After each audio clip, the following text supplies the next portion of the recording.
Zdravo i želim ti lep dan. Ja sam Prljav i Pera. Da, i Prljav i Pera. Također sam i mađioničar. Danas je super dan jer možeš da se ponašaš kako hoćeš i svi će se praviti da je smešno jer si pijan i mislićeš da može da postaneš nasilan.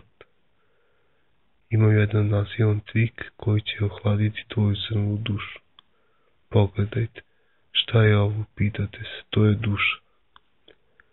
Prava duša od bića koje će nekad biti živo, ali je sada mrtvo. Kako zastrašujuće, šta? Nije baš tako strašno, kažeš. Kako dosadno mora da bude da živiš sa tim tvojim mozgom ceo život.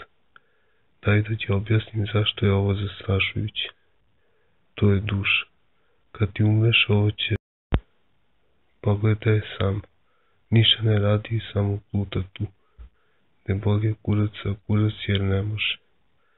Zauvek bit ćeš ovo što je najveći teror na koji ćeš naići sve o čemu ti razmišljaj, jer kako imaš bolju frizuru od mene i govoriš mi da se ošišam. Nikog ne boli kurac da li je tvoja frizura bolja, jer je život besmislen i svi smo prokleti.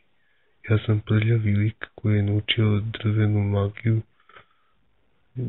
ne iz knjiga ili drevnih svitaka, nego čistom snagom volje i iscrpljujući pokušajima i greškama koje su uništile svakoga kada sam ikad voleo. Stvorio sam moj savršen pakao u kom provodim svaki mučenički sekund. Moje svesti samo da bi ti Stvorio sam moj savršen pakao u kom provodim svaki mučenički sekund moje svesti samo da bi ti iskusio misteriozno zadovoljstvo koje je ovo plutajuća duša, a ti nisi ni zapanjen. Ovo je duša. Kada se završi sve, svi smo jebeno isti, ti i Hitler, isti, što je još tragičnije, ja i ti, isti.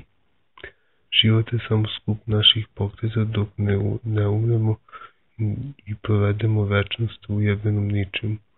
Srećno bogojavljanje, ostavite komentar, napišite svoje najsrećnije srećanje iz bogojavljanja.